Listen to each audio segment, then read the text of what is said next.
conhecereis a verdade, e a verdade vos libertará. A dona Célia do Carmo, lá no Rio de Janeiro, ela atendia milhares de mães, eu já vi algumas dessas reuniões, a maioria dela perderam os filhos. Todos aqueles casos, mais ou menos, seriam esse caso, que as mulheres ficam querendo receber mensagem, para saber não como é todo o está, caso, mas uma boa parte deles. A mesma coisa é aquelas mensagens que o Chico recebia. Você sabe que essas mensagens psicografadas da pessoa que morreu assim, eles mandam uma carta com os detalhes para a pessoa colocar na mensagem psicografada, né? Tem médico que ainda está recebendo essas mensagens até hoje. Eu nunca recebi uma mensagem assim. Agora, o pior disso é aquilo que eu falo para vocês. A natureza humana não fala. Quando eu deixei o movimento espírita, e eles mandaram as cartas dessa para mim, para eu receber mensagem para a pessoa. Eu queimei as cartas, só para não envolver ninguém. Então eles mandavam, o apelido dele é esse, a tia que ele gosta é essa, a madrinha dele, a Dindinha, é a fulana, ela mora assim, assim. Tudo para haver uma relação. O avô, que ele gostava muito, morreu no ano tal. Agora, eles mandavam essas cartas com tudo já mastigado para você colocar. Tudo é carta marcada, jogo de carta marcada. Foi por isso que quando o Souto Maior esteve aí, eu falei com ele, você já viu isso, senhor? Já. Ele já tinha visto. Todo mundo que vai estudar isso acaba vendo, que ele vai encontrar isso aí. E ele até sabe, tem médico, que ele evita, que sabe que tem médico até hoje, que ainda estão recebendo essas coisas e fazendo aí um auê, né? Isso dá ibope, sabe? O processo seguinte, faz média com muita gente, etc. Então, a mãe faz média, o médico faz média, o centro espírita faz média, é um monte de coisa. Agora, ó, se você observar, lá em Uberaba, na minha época, o Chico não recebia essas mensagens. Por que eu não recebia? Porque eu falei com ele, olha, se tiver isso, eu caio fora já. Se você aguentar um tempo, eu sigo as coisas para melhorar a sua vida aqui, todo o trabalho. Tinha várias coisas. Outra coisa, você nunca viu, daquelas reuniões que fazia de efeito físico, não aparecia, que era uma fajuta. Dele. Tudo isso. Hoje eu falo que as coisas todas já passaram, é bom a gente clarear as coisas, que a natureza humana não falha, né?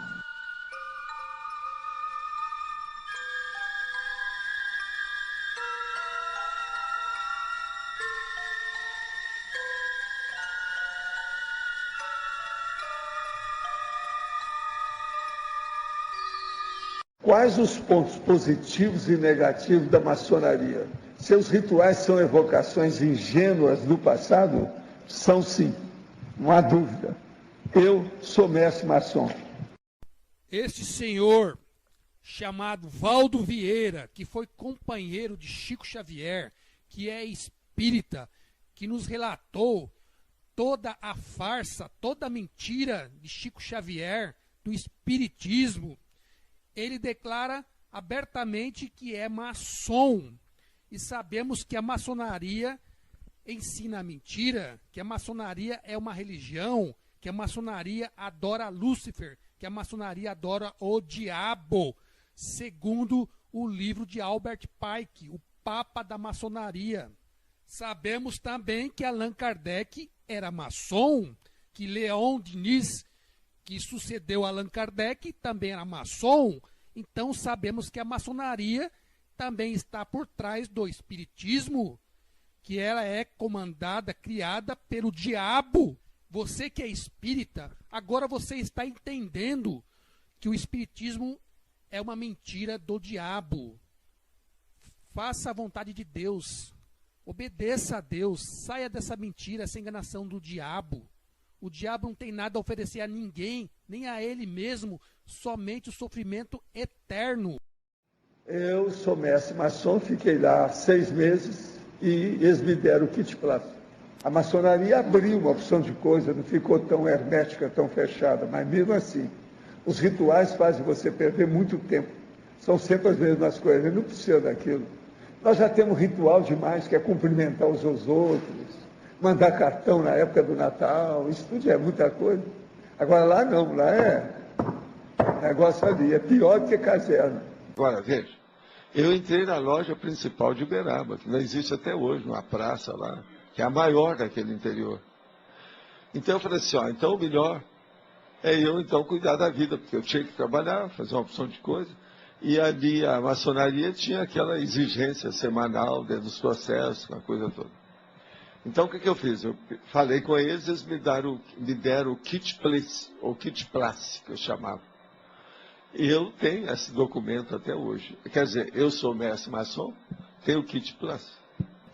Aqui, até no exterior, em muitos lugares, eles viam que eu era maçom e me pediam assistência para ver uma coisa ou outra. Eu descobri que eu era maçom, as portas todas se abriram.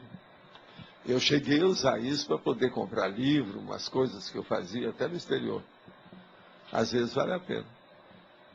Agora, eu não tenho, por exemplo, porque isso sempre tem uma senha, de tanto em tanto tempo tem uma senha. Para você participar, você tem que ter aquela senha. Agora, eu às vezes não preciso de senha pelo seguinte, qualquer coisa, não, vamos ver, você está querendo saber se eu sou maçom? Então começa a falar umas coisas para o cara. Você sabe o que é isso? Sabe o que é isso? Sabe o que é? Eu faço interrogatório aí. Não, já sei, você é maçom.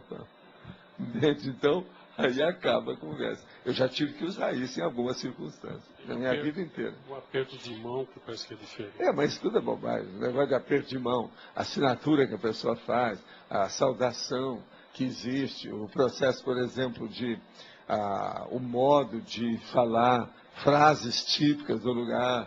Você está entendendo? Isso tudo é tolice. Hoje todo o povo já sabe disso. Eu trabalhei, por exemplo, no Instituto do Cego do Brasil Central por causa da maçonaria. Vários lugares que eu tive por causa da maçonaria. Eles ajudavam tudo. E conhecereis a verdade, e a verdade vos libertará. Senhoras e senhores, prezados companheiros, mais uma vez, Divaldo Franco retorna à Americana, como já de outras jornadas. Divaldo Franco, médium, orador espírita, já percorreu mais de 50 países levando a mensagem espírita e ao longo desses 47 anos de vivência, de trabalho na seara espírita, já produziu 116 livros através da sua psicografia e tem realizado seminários em muitas capitais mundiais, apresentado entrevistas em canais de televisão no Brasil e no exterior. Excelentíssima senhora representante do digníssimo prefeito desta cidade, nobres irmãos maçônicos, queridos irmãos no ideal espírita, que nos abençoe Jesus, o amigo incondicional das nossas vidas. Não é incrível? Mas um grande e famoso espírita também é maçom. Sabemos que a maçonaria adora o diabo, que a maçonaria ensina a mentira, segundo o livro de Albert Pike, Moral e Dogmas. Outra grande mentira que o Senhor diz é que ele pede a Jesus para abençoá-lo e que Jesus é um grande amigo. Como Jesus vai abençoar a maçonaria que adora o diabo, o espiritismo que não aceita a palavra de Deus? A maçonaria tem as suas origens mais remotas na história do passado, desde os períodos recuados da Babilônia, da Síria, da Caldeia, na Mesopotâmia.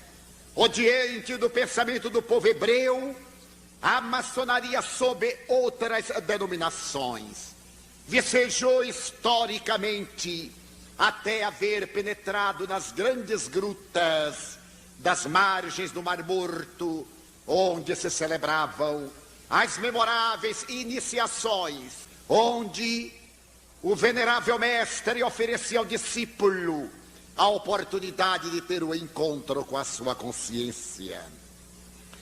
A iniciação, aquela época simbólica, como ainda hoje, era um desafio aos valores morais e éticos do aprendiz. Abria-lhe horizontes dantes jamais sonhados, para que ele pudesse compreender o sentido, o significado da vida. Preste bem atenção no absurdo que esse senhor, Divaldo Franco, maçom e espírita, espírita. Ele fala de uma pessoa possuída por um demônio, o qual se rasteja, se arrasta pelo chão e passa pelo fogo sem se queimar. E depois fica diante de deuses do Antigo Egito, Ísis, Osíris, que representa o diabo, e o falo sagrado, que é o pênis masculino, representado pela figura do obelisco, que representa Baal, os 4 demônios, Beuzebu, Astarote, Asmodeu, Leviatã. Esse obelisco é um símbolo encontrado na maçonaria e também encontrado na Praça do Vaticano, onde nós sabemos que Deus libertou o seu povo do Antigo Egito, onde o faraó era possuído pelo diabo e ele teve uma derrota humilhante perante o poder absoluto de nosso Deus. Não adiantou nada essas estátuas, esses símbolos contra o poder do nosso Deus. Em que o ser se levantava do chão, após rastejar, atravessava as labaredas de fogo e caminhar na direção de Ísis, de Osíris, para poder, diante do falo sagrado, perceber a grandiosidade da vida e a finalidade da entrega à criatura humana. Esta ordem sagrada, da tradição de todos os estudiosos da história, vai estabelecer que o universo provém da realidade de um olho que tudo vê. Esta ordem sagrada, da tradição de todos os estudiosos da história, vai estabelecer que o universo provém da realidade de um olho que tudo vê, através de um triângulo, e que pode medir a realidade da vida com a perfeição do compasso. Na sua simbologia grandiosa, para poder vencer a ignorância ancestral e preservar na intimidade das almas esse sentido puro de união, de identidade e de perfeita manifestação do Espírito Divino no imo de cada ser. Allan Kardec, o grande codificador da doutrina espírita, que foi considerado maçom, graças ao que foi encontrado na sua casa o comprovante de alguns dos instrumentos da maçonaria, que certamente lhe foram doados por amigos muito chegados, inclusive o avental, com que os maçons celebram o seu culto na intimidade dos seus templos. Allan Kardec, o Espiritismo é uma filosofia de visão otimista. A maçonaria trabalhando os seus discípulos. O Espiritismo bebendo da mesma fonte generosa do Evangelho de Jesus. Respondeu-lhe Jesus: Eu sou o caminho e a verdade e a vida. Ninguém vem ao Pai senão por mim. Foi dos templos onde concentraram o conhecimento, o poder, a riqueza material e espiritual que impulsionaram a organização da civilização egípcia.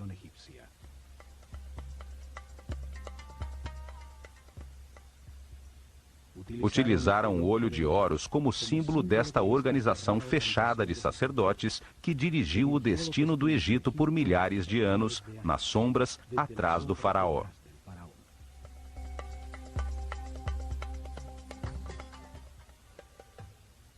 A Escola de Mistérios utilizou o olho de Horus como seu símbolo, uma assinatura que aparece nos muros de todos os templos do Egito. Um símbolo que traz à mente e evoca o seu significado, sua ação principal, e transmite uma ideia de uma maneira muito simples, além das palavras. Seu significado pode ser entendido milhares de anos depois de ter sido desenhado.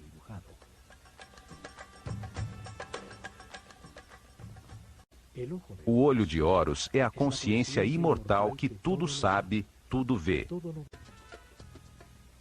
Evidentemente, os sábios sacerdotes se viam como observadores e guias de um movimento de aperfeiçoamento em direção à luz. Por isso, o seu símbolo era o olho de Horus, o olho que tudo vê.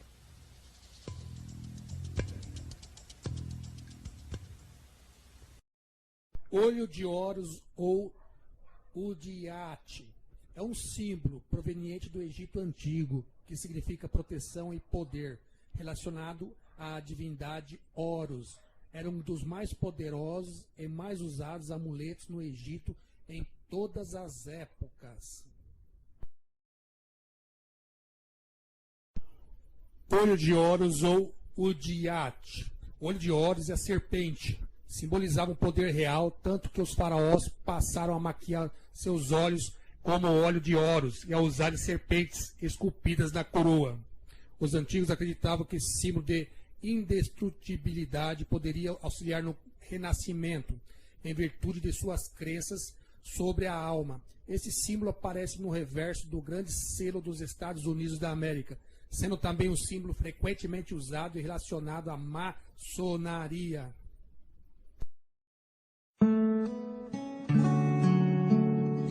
Meus avós eram espírita, o meu pai era espírita, e eu vim ser herdeiro dessa herança de espiritismo. Um crente não podia nem conversar comigo. Eu tinha ódio de crente. Anoiteci espírita e amanheci não espírita.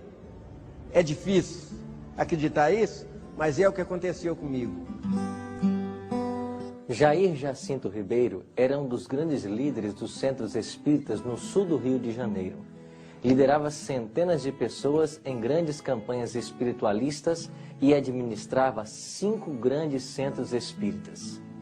Seus filhos, filhas, genros, noras, netos, todos ajudavam nas atividades do grande patriarca. Mas algo estava para acontecer em sua vida.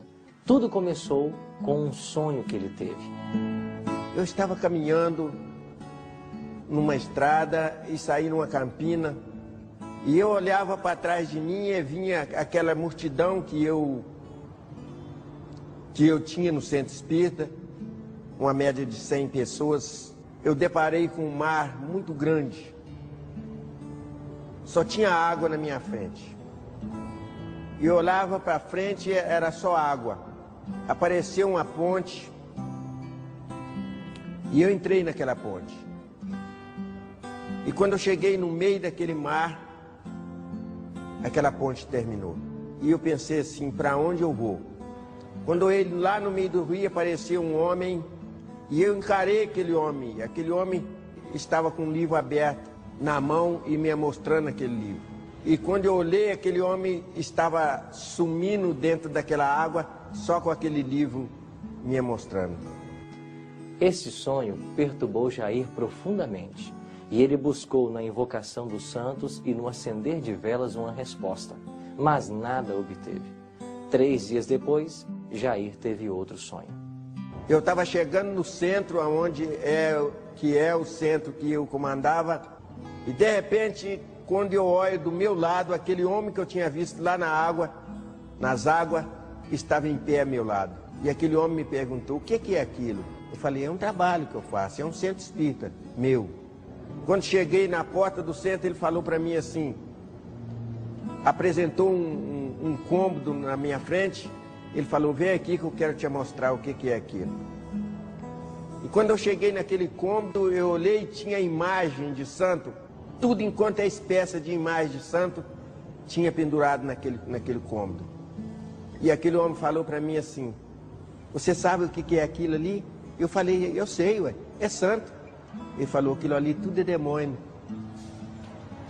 Quando aquele homem falou assim para mim, eu irei, que eu olhei para aquele homem desapareceu, eu acordei outra vez. A partir desse momento, todas as vezes que Jair ia ao centro realizar seus trabalhos, uma dúvida vinha em sua mente. Lembrava-se claramente das palavras do homem do sonho. Será que estou ajoelhando na frente de demônios? Até que um dia ouviu em voz clara uma mensagem. Aí veio uma voz que falou no meu ouvido.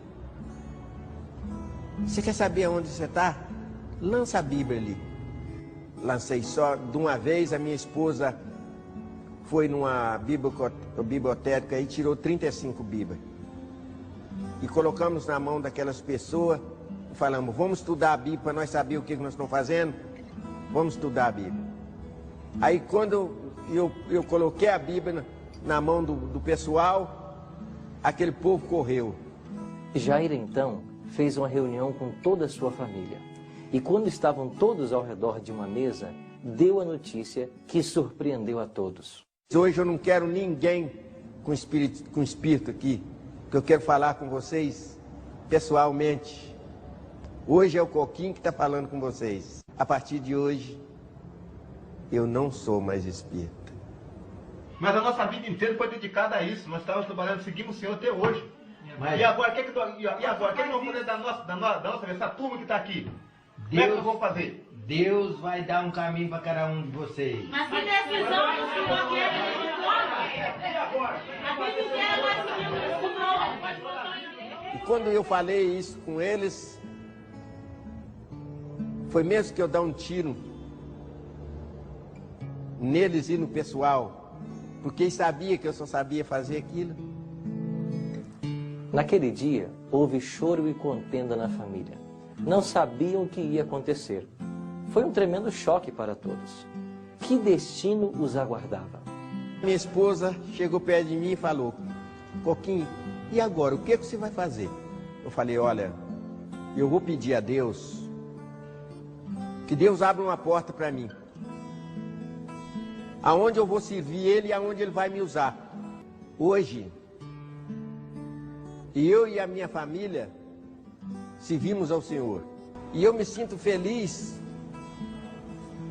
porque quando Jesus me chamou, eu não dei tempo para que o Satanás tomasse posse da minha vida. Eu não dei tempo dele me perturbar, dele desviar o meu pensamento, não. Eu aceitei na hora. Essa é a hora. Esse é o momento. Eu já fiz a minha escolha. Será que é difícil você fazer a mesma escolha que eu fiz? Se você quer ser feliz, escolhe Jesus.